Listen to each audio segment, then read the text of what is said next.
त्रिपुरा जादव महासभा नि लुआजी मुंबई श्री श्री जन्माष्टमी उत्सव पालाजेखा ताकलाइबाय फिल स्निथि थाम बिसिव यापरि बारखा थाई लखिबारी रोड श्री कृष्ण मोताइनक नखलाव अ पानाव मानजाखा हाजिर मंत्री अक्रा डॉक्टर मानिक शाह बनकारिबो मानजाखा मेयर दीपक मजुमदार कॉर्पोरेटर रत्ना दत्त खुबे त्रिपुरा যাদব মহাসভানী মহারাষ্ট্র জন্মাষ্টমী উপলক্ষে আপনাদের এখানে যে উপস্থিতি সেই উপস্থিতিতে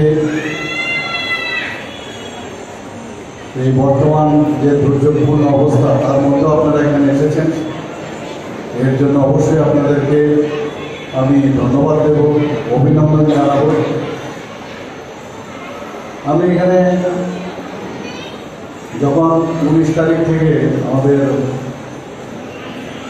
ত্রিপুরাতে ভারী মাত্রায় বৃষ্টি আরম্ভ হয় তো যখনই আমি এখান থেকে ফেরতাম আর যেতাম আমি ভাবতাম যে কী করে এবার এই যাদব মহাসভা যে কৃষ্ণের জন্মাষ্টমী কীভাবে করে পুরো জায়গায় জল ছিল আপনারা সবাই জানেন। অধিক মাত্রায় এই ধরনের বৃষ্টিপাত ত্রিপুরাতে আমরা কখনোই দেখিনি। বগাভা যে সাউথ ত্রিপুরাতে 493.6 mm বৃষ্টিপাত হয়েছে, যা কোনোদিন আমরা ভাবতে পারি না। তো আমি যখনই যেতাম বা আসতাম আমি ভাবতাম এইবারের জন্মাষ্টমী হবে কি না, আমার এটা ভাবতাম মনে মনে। কিন্তু ভগবানের এই অশেষ কৃপা যে এখানে আমাদের মাননীয় মেয়র সাহেবরা আছেন, উনি কলকাতায় ছিলেন ওনার চিকিৎসার কারণে। আমি কোথায় বললাম যে আপনি যদি নিজেকে মনে করেন যে আসতে পারবেন তো চলে আসবেন, উনি চলে এসছেন। তো উনিও চেষ্টা করেছেন আগরতলাতে যে পাম্পগুলো প্রপারলি চালানোর ক্ষেত্রে। এখানে জলের যেভাবে এখানে জল জমে গেছে, আমার বাড়ির ভিতরে জল চলে গেছে, সেই জল যেহেতু কমে যাওয়াতে আজকে এখানে শ্রীকৃষ্ণ মন্দিরের এই জন্মাষ্টমী উৎসব আপনারা পালন করতে পেরেছেন এবং ভক্তবৃন্দরা শিশুরা এখানে আসতে পেরেছে, এটাই সবচেয়ে বড় খুশি। নিরানন্দের মধ্যেও অনেক সময় আনন্দ আমরা দেখতে পাই। এখানে আজকে এখানে যে ভারী মাত্রায় আমি যখন আসছিলাম মানুষ বেরিয়ে আসছে, অনেক দিন পরে মনে হচ্ছে হাফছে বেঁচেছে এরকম একটা অবস্থা। আর জন্মাষ্টমী তো আমাদের বাড়ি ঘরে আমরা সবাই আমরা পালন করি এবং এরকম একটা পরিস্থিতির মধ্যেও সবার মধ্যে একটা আনন্দের যে অবস্থা আমি দেখতে পেয়েছি। আমরা সবাই জানি যে ত্রিপুরা যাদব মহাসভা একটা প্রাচীন সামাজিক সংস্থা। আমরা নিজেরাও ছোটোবেলা থেকে দেখেছি, এর আগেও এটা 1935 সালে আমার কাছে যা খবর আছে এই যাদব মহাসভা প্রতিষ্ঠিত হয়েছিল এবং তার যে মেইন উদ্দেশ্য এই যাদব মহাসভা সেটা হচ্ছে তাদের বিভিন্ন ফিলান্থ্রপিক ওয়ার্ক ওনারা করে এবং তাদের যারা যাদব সমাজের যারা লোকেরা আছেন তাদের আর্থসামাজিক উন্নয়ন, শিক্ষা উন্নতি, সেটা হচ্ছে মেইন টার্গেট। শুধু ওনাদের না, অন্য যারা গরিব যারা আছেন তাদের ক্ষেত্রে ওনাদের যে কাজ আমরা সবাই জানি। আমরা ওনারা বিভিন্ন এলাকায় নিজেদের কেন বিভিন্ন এলাকায় রক্ত দান থেকে আরম্ভ করে স্বাস্থ্য শিবিরের এই ধরনের আয়োজন ওনারা করে থাকেন। এখানে আমরা জানি আগে আমরা দেখতাম দুর্গাবাড়িতে, আমি প্রায়ই তো এখানে আসি, গত 2 বছর ধরে তো আমি প্রতিবারই আসি এখানে। তো সেখানে আমি বলেছিলাম প্রায় 22 বছর আগে এটা এই উৎসবটা করা হতো আমাদের দুর্গাবাড়িতে, এখন এখানে এটা হচ্ছে এবং এটা শুরু এখানে মন্দির স্থাপনের ক্ষেত্রে ওনারা এই সমাজের যাদব যে ওনাদের যারা মেম্বাররা আছেন সেই মেম্বারদের অর্থানুকূল্যে কিন্তু এই শ্রীকৃষ্ণ মন্দির অন্যান্য ব্যক্তিরাও সাহায্য করেছেন, তিলে তিলে সেটা তারা প্রতিষ্ঠিত করেছেন। দেখছি কিছু কিছু কাজ বাকি আছে, আমাদের তরফ থেকে আমরা চেষ্টা করি কীভাবে সাহায্য করা যায় এবং এখনও কাজ চলছে এবং ওনারা নিয়মিত 2বার এখানে আমি দেখি যে যারা ভক্তবৃন্দরা আসে দুবার তাদের প্রসাদ দেওয়ার ব্যবস্থা এখানে আছে। এবং আমাদের এই জন্মাষ্টমী বা কৃষ্ণ জন্মাষ্টমী আমাদের হিন্দুদের কাছে একটা বিরাট উৎসব, এবং এই উৎসবের আমরা জানি যে কৃষ্ণ ঠাকুরকে বলা হয় যে বিষ্ণুর অবতার। এবং জন্মাষ্টমী ঠিকই বলে, কিন্তু আরও অনেক নাম আছে।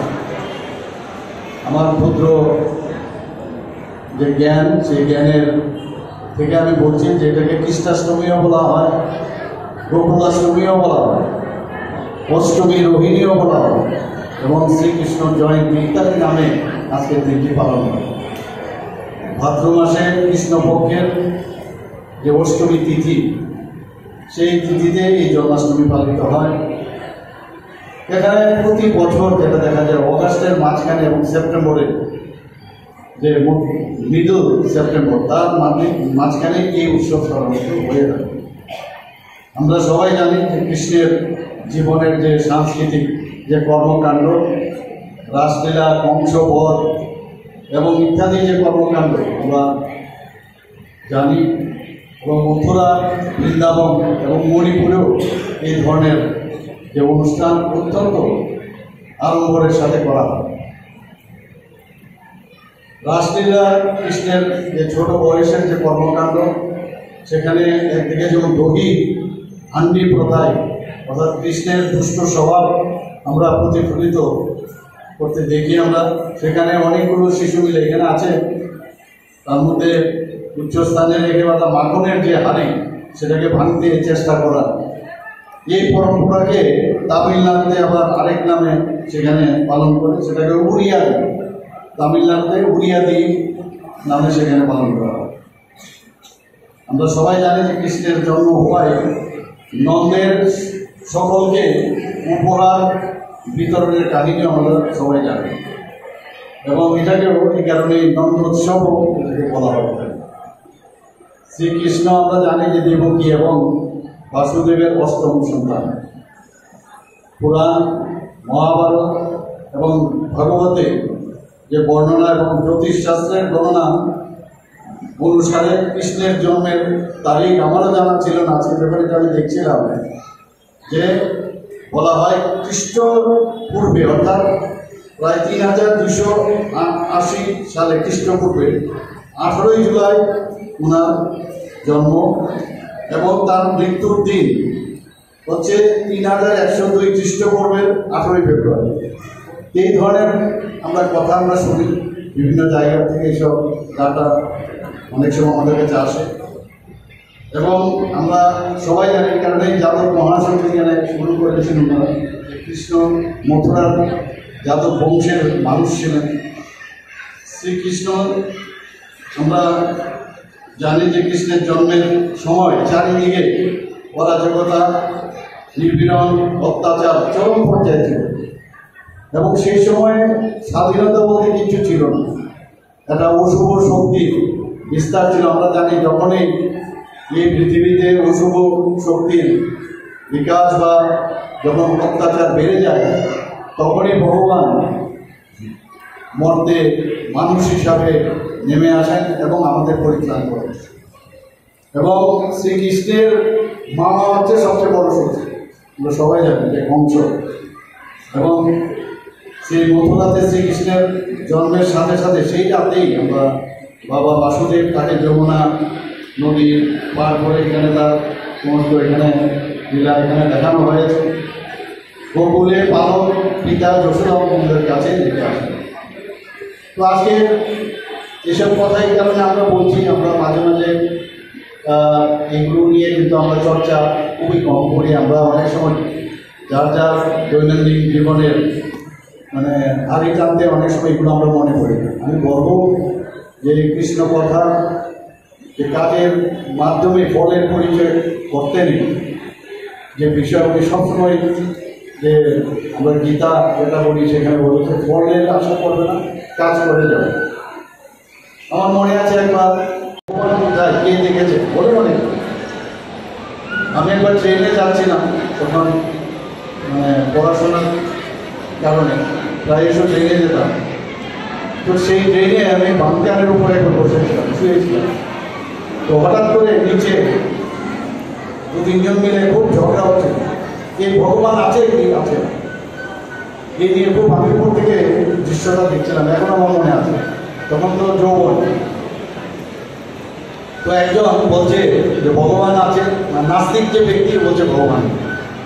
তো বলছে আপনার কাছে ম্যাচ বক্স আছে, যে ভগবানকে বিশ্বাস করে। তো ম্যাচ বক্সটা নিল, নিয়ে একটা কাঠি বের করলো, এখানে বের করে ওটাকে ছোট করতে করতে করতে ভেঙে একদম ছোট বানিয়ে দিল। তখন জিজ্ঞেস করলো যে বিশ্বাস করে না নাস্তিককে, বলে এটা কি? বলে এটা দেশলাইয়ের কাঠি। বলে দেশলাইয়ের কাঠি?